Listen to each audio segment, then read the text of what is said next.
Bismillahirrahmanirrahim. Assalamualaikum warahmatullahi wabarakatuh. Bismillahirrahmanirrahim. Nahmaduhu wa nasta'inuhu wa nastaghfiruhu wa na'udzu billahi min shururi anfusina wa sayyiati a'malina, may yahdihillahu fala mudilla lahu wa may yudlil fala hadiya lahu. Asyhadu an la ilaha illallah wa asyhadu anna Muhammadan abduhu wa rasuluh. Allahumma shalli wa sallim ala sayyidina Muhammadin wa ala alihi wa sahbihi ajma'in. Rabbi ishrah li sadri wa yassir li amri wa hlul 'uqdatam min lisani yafqahu qawli. Amma ba'd. Qala Allah ta'ala fi kitabil karim wa huwa asdaqul qailin. A'udzu billahi samil 'alim minasy syaithanir rajim. Bismillahirrahmanirrahim. Ya ayyuhalladzina amanu taqullaha haqqa tuqatih wa la tamutunna illa wa antum muslimun. Shadaqallahu 'azim wa shadaqa rasulul karim wa nahnu 'ala dzalika masyahidin walhamdulillahi rabbil alamin. Bapak Ibu hadirin jemaah Masjid Mujahidin yang dimuliakan Allah Subhanahu wa taala. Di awal marilah kita bersyukur kepada Allah Subhanahu wa taala yang tidak henti-hentinya memberikan karunia taufik hidayah kepada kita sekalian. Termasuk nikmat yang terbesar adalah masih diletakkannya iman Islam di dalam hati kita. Ini adalah nikmat yang tiada terhingga, yang dengannya kita akan mendapatkan ridhonya Allah, yang dengannya kita akan mendapatkan surganya Allah Subhanahu wa taala.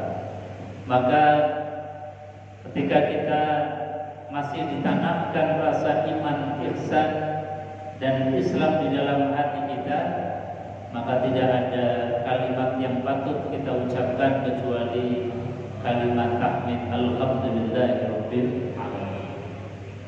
Kedua kalinya salawat dan salam kita haturkan kehadiran baginda Nabi besar Muhammad sallallahu alaihi wasallam yang uswah hasanahnya setiap apapun yang dilakukan oleh Rasulullah, baik ucapan maupun perbuatan, maka itu bagian dari ihya sunnah. Kalau kita mengikuti Rasulullah sallallahu alaihi wasallam, itu bagian dari pundi-pundi pahala yang Allah berikan kepada kita. Maka tugasnya kita adalah mengenali Rasulullah SAW sedetail mungkin. Karena kita tidak akan bisa mengikuti Rasulullah kalau tidak kenal. Kita tidak akan bisa mengikuti Rasulullah SAW tanpa kita tahu apa yang diucapkan Nabi, apa yang diperbuat Nabi, dari bangun tidur sampai menjelang tidur. Bahkan tidur itu sendiri pun, kalau kita mengikuti apa yang dilakukan oleh baginda Rasulullah SAW, itu adalah ladang pahala untuk kita. Oleh karenanya sekali lagi kita hadir di majelis yang mulia ini adalah dalam rangka mengenal pribadi agung baginda Rasulullah SAW.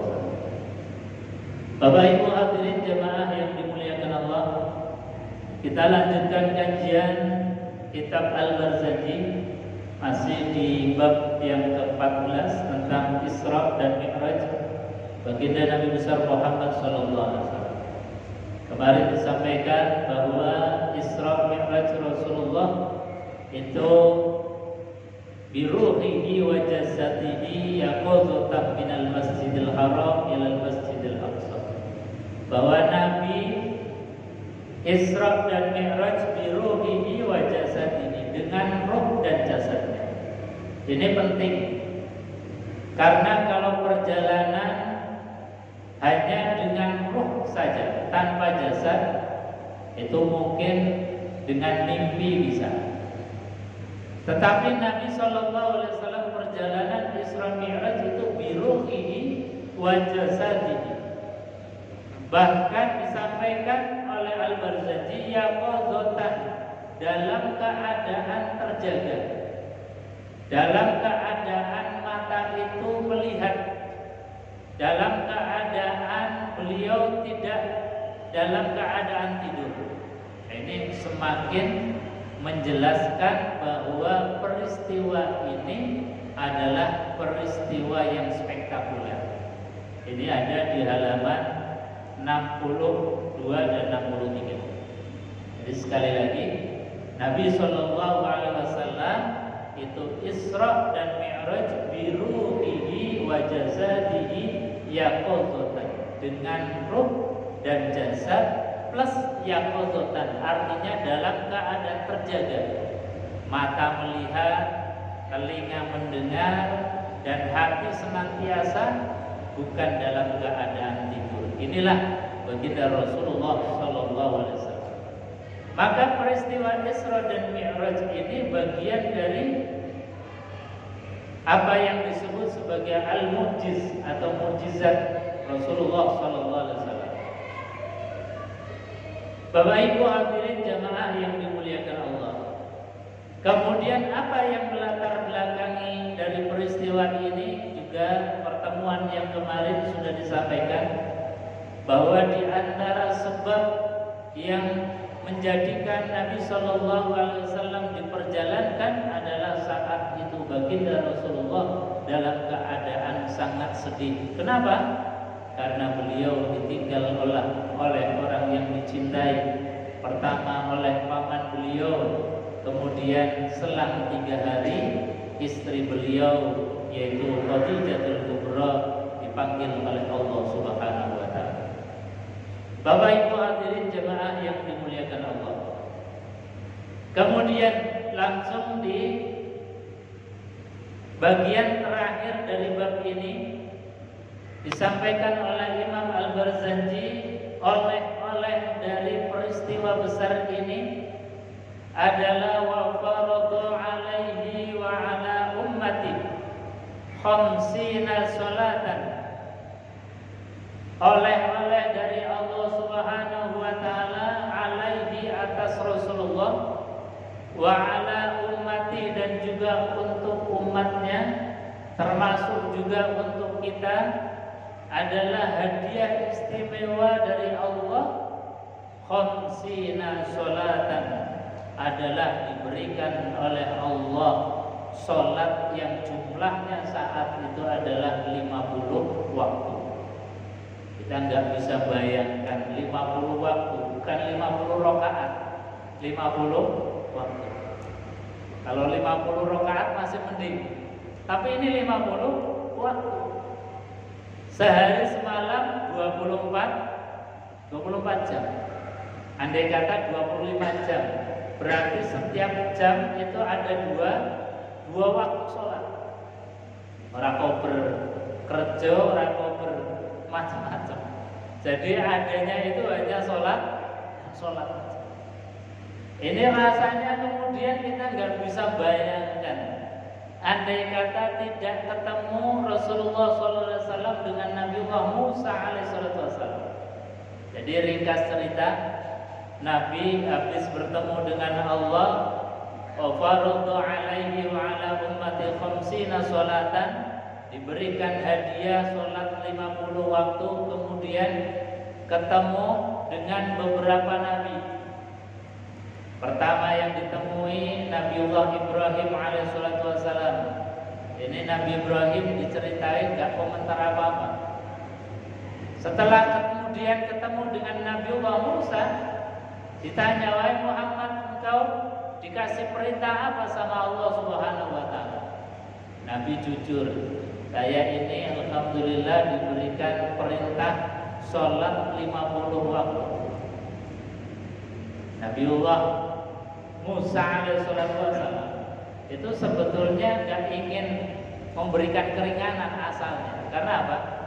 Karena sebetulnya Nabiullah Musa itu nggak ingin kalau syariatnya beliau itu dikalahkan oleh syariatnya Nabiullah Muhammad SAW. Jadi memerintahkan Nabi Muhammad untuk balik minta keringanan. Alasannya umatku saja diberikan kewajiban nggak kuat, apalagi engkau 50 waktu wahai Muhammad, minta keringanan saja. Padahal aslinya ini kalau Muhammad Shallallahu Alaihi Wasallam diberikan kewajiban 50 waktu, pasti betul-betul aku akan kalah. Umatku juga akan kalah. Karena dari sisi perintah lebih banyak. Jadi ini rasa kalau dalam bahasa kita mungkin bahasanya hasud, tapi ini nggak mungkin disematkan kepada Nabiullah Musa alaihissalam. Tapi hasudnya Nabiullah Musa ini baik dan merupakan rahmat bagi kita. Nyatanya dengan diberikan saran untuk kembali kepada Allah, minta rukhsah keringanan, ini alhamdulillah. Sampai-sampai kemudian yang asalnya qamsina sholatan summan halla sahabul fadl, maka kemudian awan naungan anugerah yang dimaksud adalah diberikan diskon oleh Allah Subhanahu wa taala. Jadi bahasanya Al-Barzanji adalah summan halla sahabul fadl, maka kemudian naungan awan anugerah, kebejoan atau keuntungan yang diberikan kepada Rasulullah dan umatnya, yaitu apa? Faruddat ila khamsi amaliyah, yang sampai akhirnya diberikan keringanan sampai 9 kali, walhasil hanya kemudian dibebankan sholat 5 waktu. Tetapi sholat 5 waktu walaha ajrul khamsin kama sya'ahu fil azali wa qadha. Tetapi sholat yang 5 waktu ini kualitas pahalanya tidak kurang dari 50 waktu. Karena apa? Karena setiap waktu itu dilipat gandakan oleh Allah itu 10 kali lipat. Jadi 5 kali 10 itu berarti 50. Artinya apa? Sama persis kalau awalnya itu diwajibkan oleh Allah 50 waktu dan setiap waktu itu 1 ganjaran, tetapi kemudian diberikan diskon oleh Allah Subhanahu wa taala cukup dengan 5 waktu, tetapi 1 waktu itu diberikan pahala 10 kali lipat. Artinya apa? Pahalanya tetap sama. Bapak Ibu hadirin jamaah yang dimuliakan Allah Subhanahu wa taala, melihat riwayat-riwayat ini yang patut kita tanamkan di dalam hati. Rasanya harus kita betul-betul bersyukur kepada Allah Subhanahu wa taala, diberikan satu sarana media, yaitu yang namanya sholat. Yang media sholat ini sama ketika Rasulullah Shallallahu Alaihi Wasallam bertemu Allah di Sidratul Muntaha, di arasnya Allah Subhanahu wa taala. Kenapa? Karena baginda Rasulullah Shallallahu Alaihi Wasallam bersabda, as-sholat mi'rajul mu'minin. Sholat itu hakikatnya adalah mi'rajnya kita. Jadi kalau Rasulullah Shallallahu Alaihi Wasallam itu mi'rajnya langsung diundang, langsung dihadirkan ke hadapan Allah Subhanahu wa taala, maka mi'rajnya kita itu melalui media sholat. Artinya apa? Perlu kita belajar dan latihan terus-menerus menghadirkan Allah di setiap sholat kita.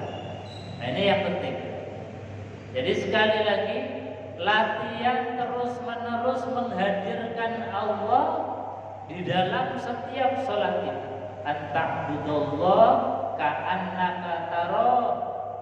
Kata Rasulullah SAW, anta'budullah, seyogianya kita beribadah kepada Allah, sholat, berjumpa dengan Allah Subhanahu wa taala, ka'annaka taro. Gambarkan, bayangkan seakan-akan kita betul-betul melihat Allah Subhanahu wa taala.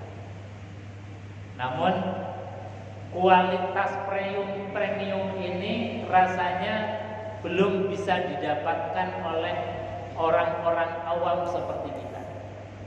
Malah salah-salah kadang kita kemudian membayangkan Allah yang liar. Misalnya Allah lagi duduk di dalam Ka'bah, atau menggambarkan Allah itu kemudian divisualisasikan di dalam pikiran kita. Nah ini malah jadi salah. Makanya yang ini nggak usah saja.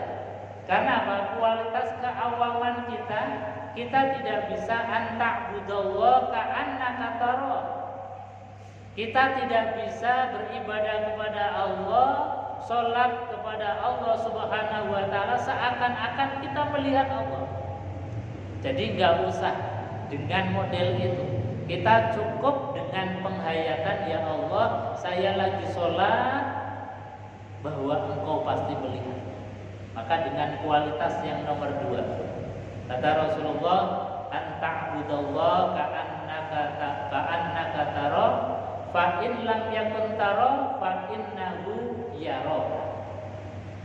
Maka kalau kita memang tidak bisa melihat Allah atau tidak bisa membayangkan berjumpa dengan Allah, karena kalau membayangkan berjumpa dengan Allah malah salah, karena yang dibayangkan itu misalnya seperti ada raja di depan kita, atau Allah duduk di dalam Ka'bah, yang itu bayangan yang kita buat pasti akan salah. Artinya apa?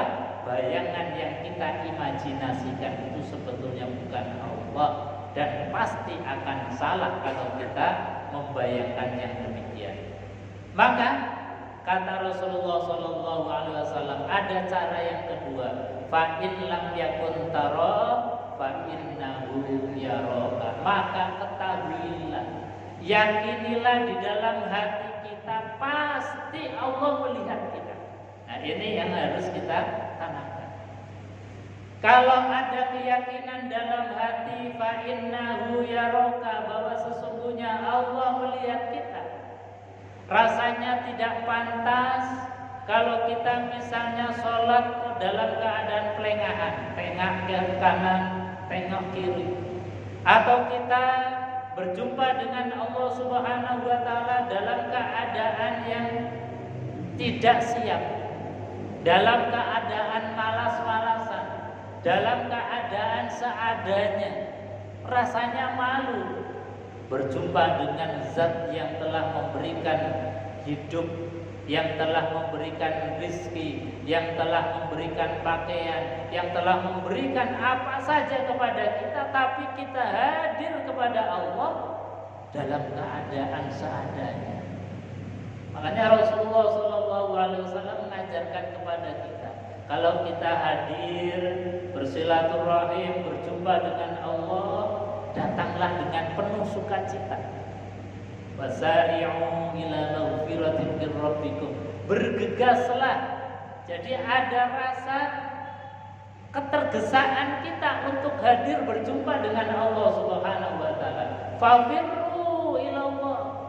Cepet-cepetan untuk datang kepada Allah Subhanahu wa ta'ala. Jadi ada rasa tergesa-gesa, rasa kita pengen cepat berjumpa dengan Allah. Bukan malah sebaliknya. Sudah hayya 'alas shalah, hayya 'alal falah, kita masih saja bikin alasan. Kita masih saja sibuk dengan dunia. Masih aja kemudian kita macam-macam alasan-alasan yang kita perbuat, alasan-alasan yang kita buat. Padahal Allah Subhanahu wa ta'ala sudah kangen, sudah memanggil kita, hayya 'alas shalah, hayya 'alal falah. Maka ketergesaan ini menjadi hal yang penting, menunjukkan bahwa kita ada kerinduan dengan Allah. Kita membalas kerinduan Allah dengan kerinduan kita kepada Allah Subhanahu wa ta'ala. Makanya Allah di dalam Al-Qur'anul Karim itu mensifati orang yang santai-santai untuk mendatangi panggilan Allah, itu disebut sebagai munafik. Cirinya munafik di dalam Quran, idza qamu ila sholati qamu kusala. Idza qamu ila sholat, ketika berdiri untuk melaksanakan sholat, qamu kusala, berdiri tapi dalam keadaan malas-malasan. Sholat, tapi tadi tidak ada rasa ketergesaan, tidak ada rasa menyambut kerinduan Allah Subhanahu wa taala. Nah, ini jangan sampai kemudian cap dari munafik idza qamu ila sholati qamu kusala ada di dalam diri kita. Makanya kita latih terus untuk tadi. Yang pertama ada rasa ketergesaan, rasa cepet-cepet pengen hadir, pengen cepet ketemu dengan Allah Subhanahu wa taala. Bapak Ibu hadirin jemaah yang dimuliakan Allah Subhanahu wa taala. Jadi latihan ketika kita tidak bisa melihat Allah Subhanahu wa taala, yakini dalam hati kita fa innahu yaraka, bahwasanya pasti Allah melihat kita. Apapun gerak-geriknya kita dipantau, dilihat oleh Allah. Jadi ketika kita baru hadir menghadap ke arah kiblat, mengucapkan takbir Allahu Akbar, itu rasanya Allah Subhanahu wa taala digambarkan di dalam keterangan-keterangan, rasanya senang banget ada hamba yang menyambut kerinduan beliau Allah Subhanahu wa taala. Ada hamba yang hadir kemudian mengagungkan Allah, merasa kemudian dirinya hina, tidak ada apa-apanya dibandingkan dengan Allah, dibuktikan dengan satu kalimat yang luar biasa, kalimat yang spektakuler, yaitu kalimat takbir Allahu Akbar. Ini kalimat yang menandakan bahwasanya betul-betul Allah menyaksikan kita, Allah melihat kita. Kita buktikan dengan berbagai macam kegiatan di dalam sholat, dari mulai takbiratul ihram sampai salam. Jadi yang pertama, ketika kita bermi'raj kepada Allah Subhanahu wa taala, hati yang perlu kita tanamkan adalah perasaan dilihat Allah. Perasaan Allah Subhanahu wa taala melihat gerak-gerik kita. Oleh karenanya kita harus hadir di hadapan Allah dengan sesempurna mungkin. Sesempurna di dalam ketika kita berpakaian, ya minimal apa yang kemudian menjadi syaratnya sholat, yaitu syatrul aurat, sudah terpenuhi. Masa kita hadir di hadapan zat yang memberikan pakaian kita, kemudian kita hadir tanpa pakaian sehelai pun, ini kan sesuatu hal yang tidak mempunyai etika atau adab. Makanya baginda Rasulullah SAW di dalam mencontohkan berpakaian ketika berjumpa dengan Allah, itu adalah pakaian yang terbaik, pakaian yang putih, yang baik. Kemudian apa? Dengan memakai wangi-wangian. Kenapa dengan pakaian wangi-wangian? Ini adalah simbol bahwa yang kita silaturahim, yang kita hadiri, yang kita kunjungi itu bukan siapa-siapa, itu adalah Allah Subhanahu wa taala, zat yang mencipta kita, zat yang memberi nikmat kepada kita. Maka tidak selayaknya kemudian kita hadir kepada Allah dengan asal-asalan. Meskipun secara fikihnya, ini sekali lagi secara fikihnya itu minimalnya syatrul aurat. Syatrul aurat itu yang bagaimana? Kalau perempuan semua badan itu tertutupi kecuali muka dan telapak tangan. Yang laki-laki minimalnya kalau secara fikih itu adalah antara pusar sampai dengan lutut. Itu harus tertutupi. Itu syarat minimal. Ustaz, bagaimana kalau misalnya kita dalam keadaan tertentu? Tertentu itu misalnya apakah kita itu sakit atau dalam bepergian yang pakaian kita itu misalnya kotor, sehingga satrul aurat kita ini belum bisa mencukupinya. Karena syaratnya sholat harus bersih pakaiannya, harus bersih badannya, harus bersih tempatnya dari najis. Suatu ketika misalnya dalam keadaan sakit yang tidak bisa apa-apa, hanya bisa berbaring saja, yang nggak bisa ganti pakaian, dan kebetulan yang biasa ganti pakaian kita, yang biasa bantu untuk membersihkan kita, pas dilala nggak ada. Sementara waktu sholat sudah hadir. Lalu bagaimana kita? Nah, dalam fikih itu disebutkan kalau dalam keadaan darurat, yang kita ini tidak bisa ganti pakaian, yang kita tidak bisa membersihkan badan, yang kita tidak bisa mengambil air wudu, maka sholat dalam keadaan apa ada. Satrul aurat atau baju kita masih kotor, ada najis, enggak apa. Karena waktu sholat sudah masuk, kita harus sholat. Mau ganti nggak bisa, mau ngundang anak kebetulan lagi sibuk semua, ya sudah, sholat dengan keadaan apa ada. Kalau nggak bisa wudu, mungkin bisa ganti tayamum. Tapi kalau nggak bisa ganti pakaian, nggak bisa bebersih karena badan masih ada najis, sekali lagi dalam fikih disebutkan bahwasanya antak suruh minas sholat. Kalau dalam keadaan darurat itu boleh untuk memotong sholat. Jadi memotong sholat itu dalam kajian fikih bukan hanya memotong yang 4 rakaat jadi 2 rakaat, bukan itu saja, tetapi bisa memotong yang asalnya syarat, itu syaratnya tidak berlaku. Jadi syarat menutup aurat ya sudah apa adanya, meskipun pakaian kita itu masih ada najisnya. Syarat harus bersih badannya, ya sudah, dalam keadaan mungkin badan kita masih ada najisnya. Karena apa? Karena memang kita sudah tidak bisa apa-apa, maka di situ ada darurat, ada keringanan, ada rukhsah yang Allah berikan kepada kita. Dalilnya apa? Fa inna ma'al usri yusra, inna ma'al usri yusra. Ketika datang kesusahan, saat itu pula Allah bukakan pintu kemudahan.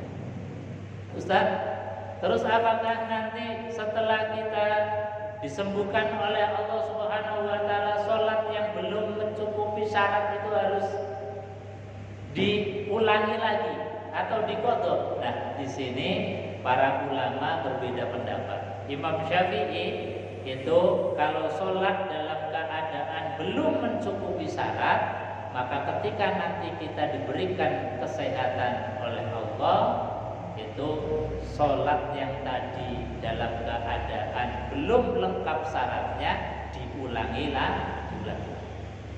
Tapi ulama lain ada yang berpendapat karena itu rukhsah, ya sudah, itu bagian dari hadiah Allah Subhanahu wa taala. Karena apa? Karena kalau yang ditinggalkan hanya sekali 2 kali, sehari 2 hari, mungkin masih bisa ngulangi semangat. Tapi kalau misalnya sakitnya sudah berbulan-bulan, yang ditinggalkan atau yang sholat dalam keadaan rukhsah itu banyak. Wong sholat 5 waktu aja kadang-kadang masih haras-haras, disuruh untuk modal lagi, ini kan semakin tambah berat.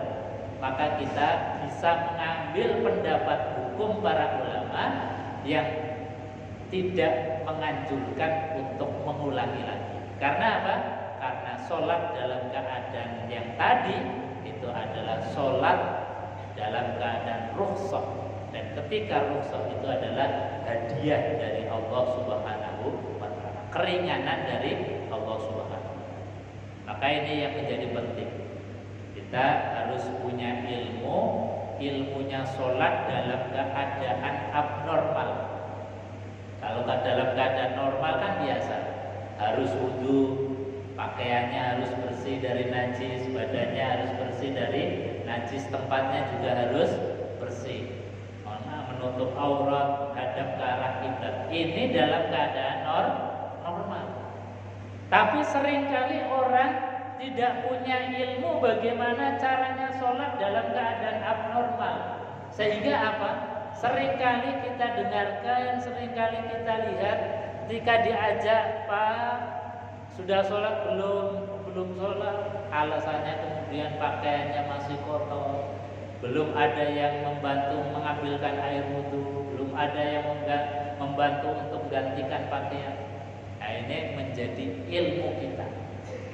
Makanya ketika kita besuk seseorang, apakah orang tua kita, saudara kita, tetangga kita, ini yang wajib kita ingatkan setelah memberikan kegembiraan, memberikan support terhadap yang sakit. Kita ingatkan, Pak, Bu, sudah sholat belum? Kalau belum, kalau misalnya kita mampu untuk membimbing ngambil wudhu, monggo, alhamdulillah. Tapi kalau kita misalnya risih untuk memwudukan atau membantu untuk mengambil air wudhu, kita berikan ilmunya saja. Pak, kalau sholat dalam keadaan sakit, ini kata Ustadz di dalam pengajian itu cukup dengan pokoknya apa adanya. Ketika belum bisa ngambil air wudhu, mungkin bisa tayamum. Kalau bisa kemudian ganti pakaian. Tapi kalau tidak bisa, ajarkan ilmu sholat dalam keadaan abnormal, dalam keadaan yang tidak biasa. Dengan cara apa? Sholat dengan apa ada. Jadi yang awalnya itu syarat langsung dipotong, namanya qasrus shalah. Bapak Ibu hadirin jemaah yang dimuliakan Allah Subhanahu wa taala. Kenapa sampai sebegitunya syariat itu menjaga tentang sholat? Karena memang baginda Rasulullah SAW menyampaikan, as-sholatu imaduddin, faman aqamaha faqad aqamaddin.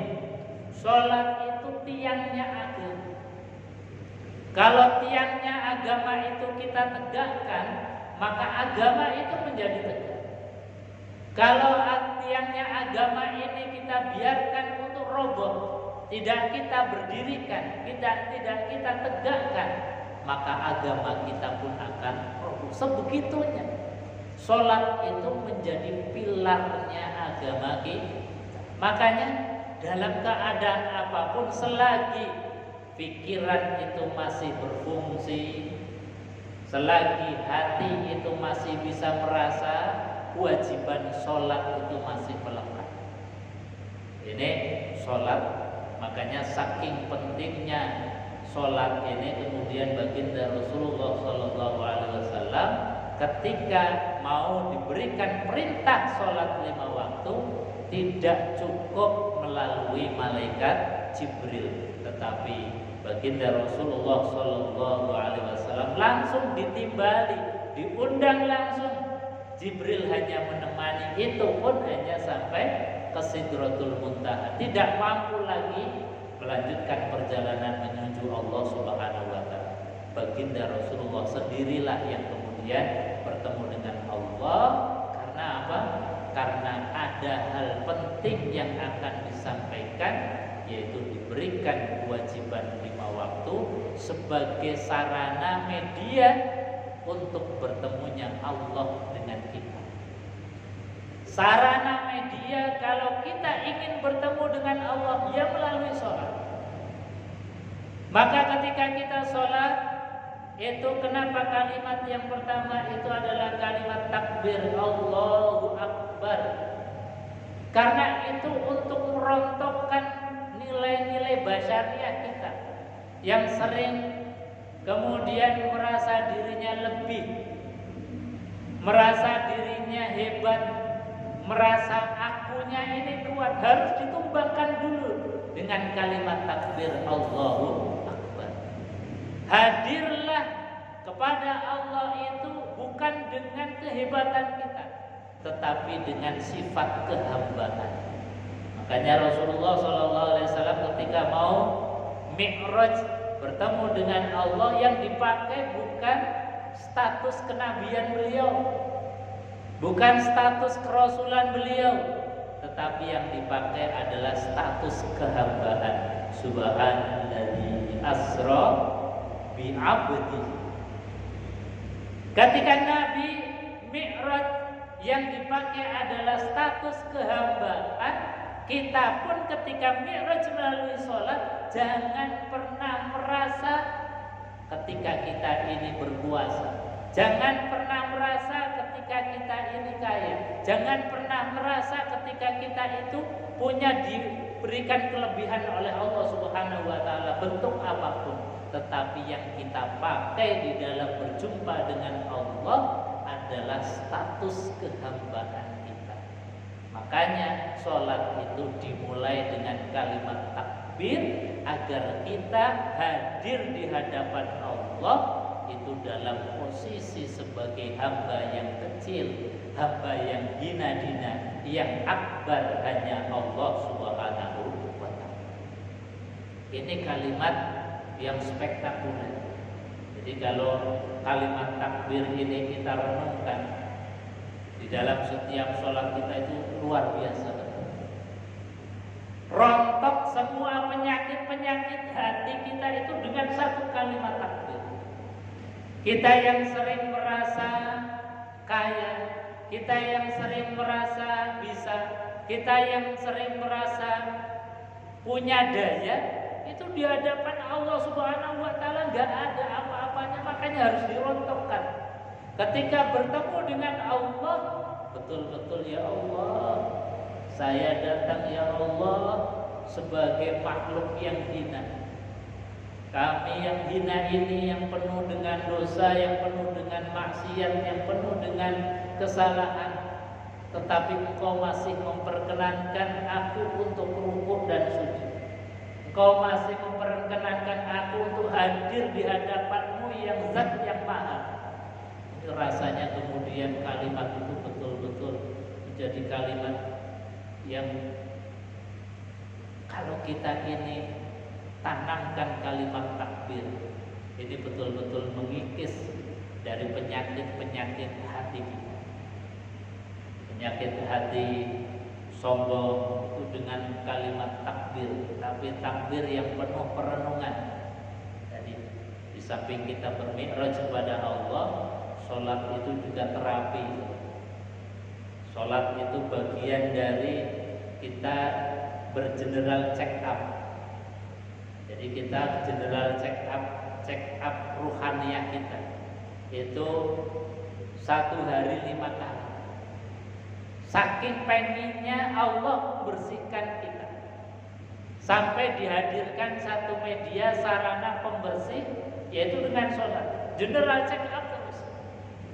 Makanya kita latihan sholat itu dimaknai supaya hati kita ini bersih.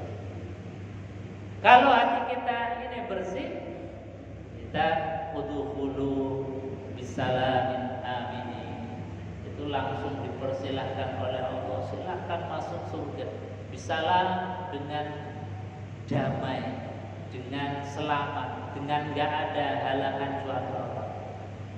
Ini rasanya kemudian menjadikan kita betul-betul nikmat punya sholat, punya atau diberikan hadiah oleh Allah amalan yang 1 hari 5 kali ini dengan melaksanakan sholat hati insya Allah menjadi bersih.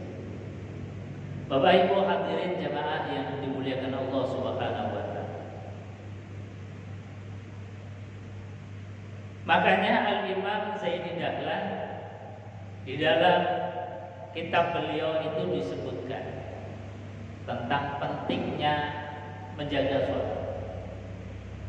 Kata beliau, min a'zamil masaib, termasuk musibah-musibah paling dahsyat. Dahsyatnya musibah tsunami nggak ada apa-apa. Meskipun korbannya itu ratusan ribu orang ketika terjadi bencana tsunami. Bencana corona yang seperti 2 tahun yang lalu, yang durasinya juga cukup lama, 2 tahun lebih, itu pun tidak ada apa-apanya dibandingkan dengan musibah terbesar ini, katanya. Min a'zamil masaib, termasuk musibah-musibah terdahsyat. Kenapa disebut sebagai a'zamil masaib? Karena kata beliau yang pertama, ini musibah ini konsekuensinya bukan hanya di dunia, tetapi sampai ke akhirat.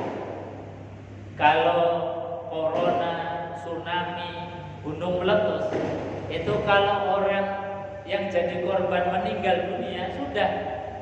Nanti di akhirat nggak ditanyai kenapa kamu kena corona, kenapa kamu kena tsunami, nggak ditanya. Bahkan kata Rasulullah, orang yang meninggal dalam keadaan seperti itu justru mendapatkan hadiah, yaitu apa? Menjadi orang yang meninggalnya syahid dunia. Tetapi ketika ini menjangkiti manusia, ini akan dimintai pertanggungjawaban oleh Allah Subhanahu wa taala. Ini yang pertama sebabnya kenapa disifati sebagai a'zamil masaib. Yang kedua, sebabnya karena orang yang terjangkiti penyakit ini nggak merasa kalau dirinya ini punya penyakit, terkena musibah besar. Jadi orangnya kadang-kadang masih guya-guyu, masih healing ke sana kemari, masih dolan, masih pokoknya senang-senang aja. Padahal apa? Dia terkena musibah yang sangat dahsyat. Apa musibah terbesar? Kata beliau Imam Zaini Dahlan, min aqsamil masaib at-tahawunu bis shalah, yaitu orang yang gampang ke sholat, orang yang mentelantarkan sholat, orang yang meninggalkan sholat, orang yang menganggap tidak penting sholat. Ini namanya at-tahawun bis shalah. Orang yang seperti ini hakikatnya dia terkena musibah paling dahsyat. Karena apa? Karena orang yang semacam ini di dunianya pasti dihinakan oleh Allah, nanti di akhirat pun akan dimintai pertanggungjawaban oleh Allah Subhanahu wa taala. Bahkan sudah disiapkan kapling khusus untuk orang-orang yang tidak menunaikan sholat. Kapling khususnya namanya neraka sakor. Ini beda dengan neraka-neraka lain. Jadi neraka sakor ini kapling khusus, kapling neraka yang memang speknya dikhususkan untuk orang-orang yang tidak menunaikan sholat, menganggap sholat tidak penting. Nah ini sudah disiapkan kaplingnya khusus. Jadi kata penghuni neraka sakor, ketika ditanya, mal salakakum fi sakor, apa yang menyebabkan kalian wahai penghuni neraka sakor masuk ke tempat ini? Maka penghuni neraka sakor ini ngasih bocoran kepada kita supaya kita ini nggak ikut-ikutan masuk ke sana. Kata mereka, qalu lam naku minal musallin. Kami dulu di dunia ini bukan termasuk ahli sholat. Kami di dunia ini dulu tidak menganggap penting sholat. Jadi kalau ada orang sholat, kami bully. Kalau ada orang sholat, kami anggap mereka itu hanya mengisi waktu luang saja, atau hanya sekedar ya untuk tidak ada manfaatnya sama sekali. Beda dengan aku, kata mereka. Aku ini kerja cari uang, ada jelas manfaatnya. Sementara mereka yang ke masjid dapat apa? Nggak dapat apa-apa, dibully terus. Nah, orang-orang yang semacam ini sudah disiapkan kapling namanya neraka sakor. Makanya mari kita evaluasi, koreksi hati kita, kita general check up terus dengan sholat. Mudah-mudahan hati kita menjadi qalbun salim, hati yang sehat, hati yang selamat. Amin Allahumma amin. Bapak Ibu hadirin jamaah yang dimuliakan Allah, saya kira itu mudah-mudahan ada manfaatnya. Kita tutup dengan doa kafaratul majelis bersama-sama. Bismillahirrahmanirrahim. Subhanakallahumma wa bihamdika asyhadu an la ilaha illa anta astaghfiruka wa atubu ilaik. Assalamualaikum warahmatullahi